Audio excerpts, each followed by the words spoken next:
Okay, so you finish your music video and now you want to show it off. Time to export it to the right format. Here's how you do it. Okay, so here's how you can export your music videos. If you're in Premiere, then it's very easy because you have a lot of cool presets. But for example, if you're not in Premiere or let's say you want to create your own settings, then really number one thing you got to look at is what is your timeline or your final timeline settings that you're editing in.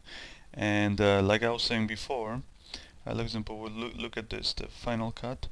You can select it and it tells us up here the resolution is a 1280 by 720, so it's 720p HD resolution. It is, so this is the length, that's the frame rate, 23.976, or it's commonly referred to as 24 frames per second, but it's not exactly that, it's actually 23.976, and it's stereo at 4800 hertz, that's the audio. So when you're exporting, keep that in mind, meaning, if you want to export to other frame rates, other than this, for example, or other resolutions than this, then you're gonna have to either up convert or down convert, and also you're gonna have to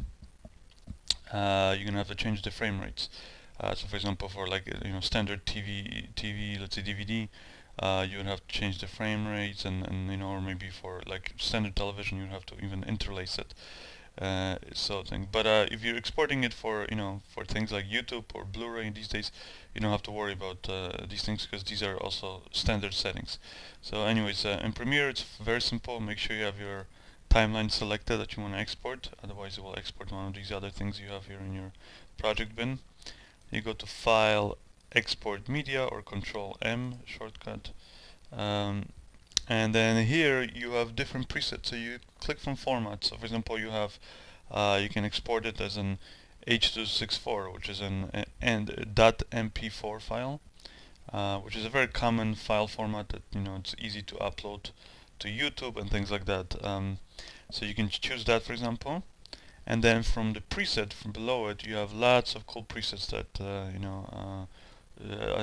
Adobe basically comes with. So we have presets for YouTube actually, YouTube widescreen, but standard resolution, Vimeo HD, like things like that.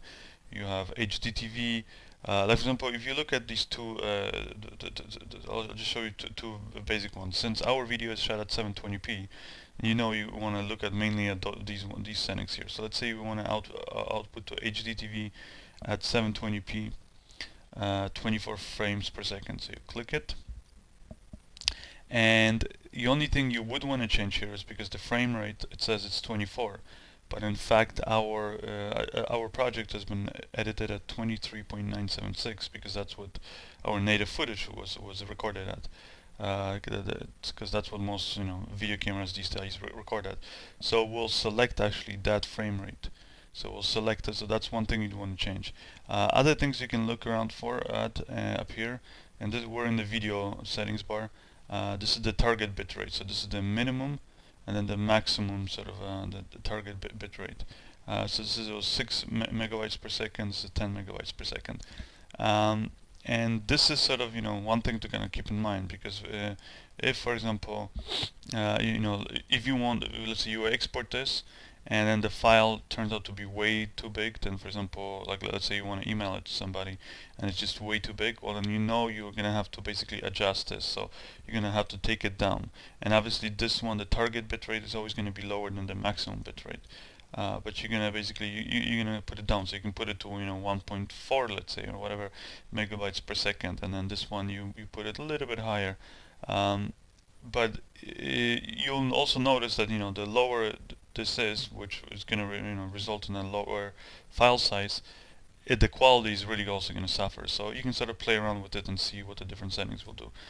Here's your output name, so you can click on here and you can select the directory that you wanted to save in. So if you're exporting your tests, and remember, and go to your directory structure, go to tests. If you're exporting the final one, go to final render, and then you can give your file the name, and then that's where it's going to actually save it at. And then you can just click export, and it's going to export it right here in within the program.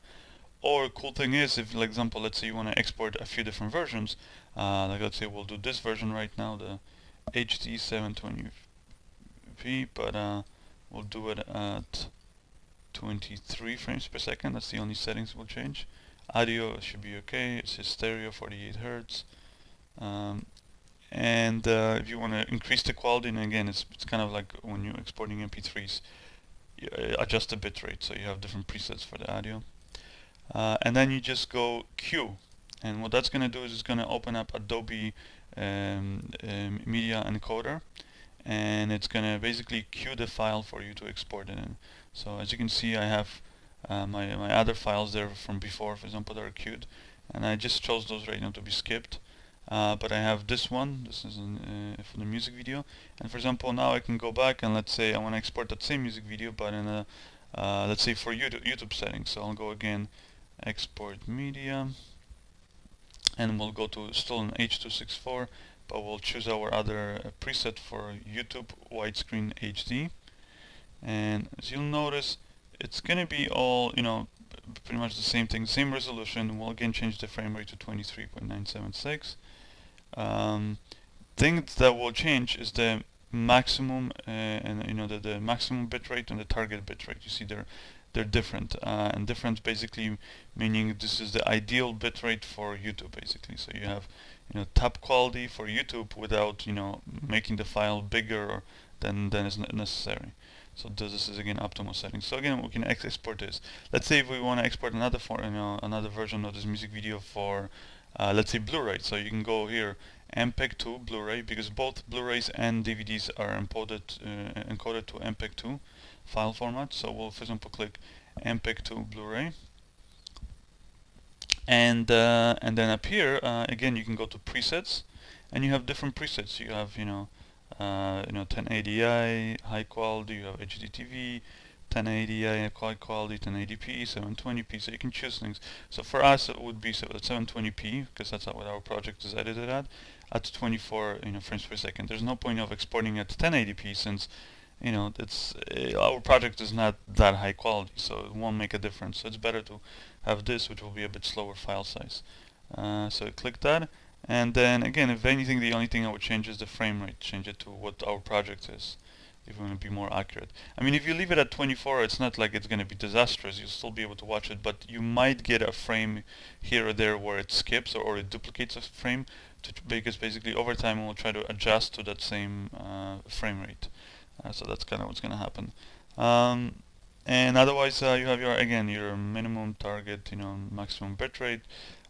You can change those settings, but usually I'll just leave it in whatever your presets are. You can change your audio settings there, and then again your output. You just click output file name. Now in this one, you can select, for example, export audio or export video, or just audio or just video.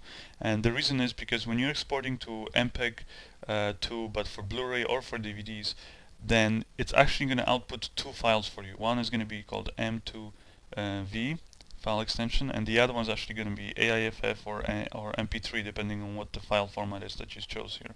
So there's a digital and Dolby Digital, things like that. And that's because for when you're authoring DVDs, you actually need to have both the audio and the video recorded or saved in separate files. So that's the only difference between, for example, like I said, if you were to export it just to MPEG format by itself, and then again you can click whichever presets you want, or you can play around with these settings on your own. Then, as you'll notice here, it will export into MPEG format, file format. So that's the sort of the difference.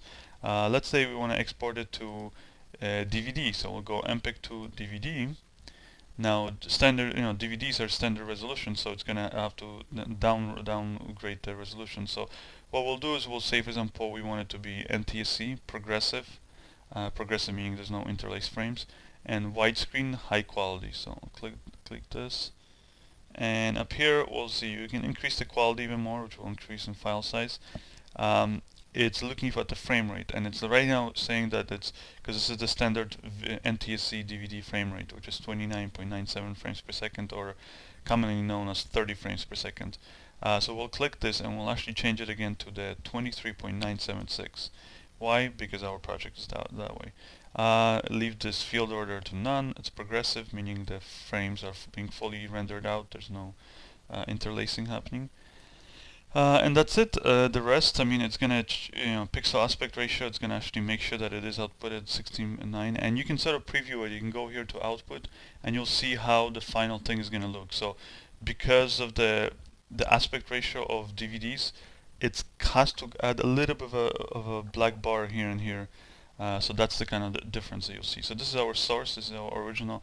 This is how the output looks, and you can scroll up here to different, frames to see how that particular frame will look. So for example, let's say we wanted to put it out to DVD, but let's say standard, 4:3 aspect ratio. So you would just go NTSC progressive, let's say high quality, and you'll see right away, because it's 4:3, if we go to the output, you'll see it's going to have to add the widescreen bars, basically black on the top and the bottom, to fit it into that aspect ratio. And then again, if you go here, if you want to play around with the settings, then you can change it. And if you change it to, widescreen 16:9, you'll see this will be the aspect that it's going to export it in. And again, most of the time I would recommend that you just use one of the presets that come with. So let's say we'll export it to Blu-ray, and we'll just click HDTV 720p.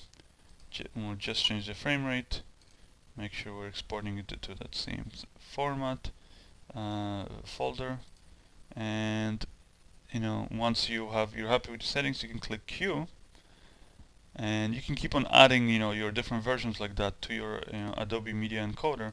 And then here we have these two files, which is the music video, Dahlia music video, waiting to be rendered basically. And all you can have to do now is you can just click Start Queue, and you're gonna see it's gonna start basically rendering those two files for you. And what's great about it this way is, let's say you want to do 10 different versions for different kinds of file formats. You can you can do all that, and you can, let's say, set up 10 different versions here, and then let's say it's going to take altogether probably it's going to take like 1 or 2 hours to do. Well, you don't have to sit here and basically wait for one to be done and then click next one to export. You can just do them all at once basically. You just click encode, and then you can walk away from the computer and, I don't know, maybe go play some golf or something. I'm gonna stop it for now, and so here, stop this, close Adobe Media Encoder. Another thing to just sort of keep in mind is these three music videos, Dahlia, the J-Rise music video, and Sometime in November, they were all edited at 720p. So 1280 by 720p with the exact same settings, and that's simply because I shot it on a digital SLRs, Canon digital SLR, Canon 7D, and even though that camera records in 1080p, so I could have exported those music videos because all the performances basically been recorded at 1080p. The reason why I still decide to do the whole video at 1280 or 720 is because I have majority of the footage is the story elements, and those are all shot slow motion. And when you shoot slow motion in a Canon DSLR, at least for at the moment, it shoots basically to get to slow motion you gotta shoot 60p, and the highest resolution you can go at 60p is 1280 by 720. So that's why I just decided, since that's the highest quality I can get on all these shots that are slow motion, then I just wanted to work on that whole music video that way. So that's the kind of thing that was basically my rationale for why I decided to do these music videos at 720p. And so remember, when you're exporting, those are the same kind of things you should be watching out for. Now, if you don't have you're not working in Adobe Premiere, then I would say get Adobe Premiere and start working on it. But for the time being, you can basically just, again, you got to keep in mind that you want to stay as close to this as possible. So obviously, if you got to down-res it for for DVD or things like that, then the resolution will be smaller, but you want to keep the same frame rate, and you want to keep the same aspect ratio, which is 16:9 right now. So then you can just choose whichever other format you want, and you can then afterwards you can play around with the settings and your resolution and frame rate and all that stuff. Another thing you can do is, for example, let's say if you just wanted to export, let's just the audio, you can click MP3, and you can also, you'll see automatically grays out the export video option, And then again, you have your MP3 presets. This one only comes with only 2. You can also create your own presets. So like when you make your own changes here to your own settings and you're really happy with them, you can just click here to save your preset, which is really cool. It's going to show up later on for that. And then here you can change again the quality of your MP3 and all that stuff. So that's kind of how you export in Adobe Premiere.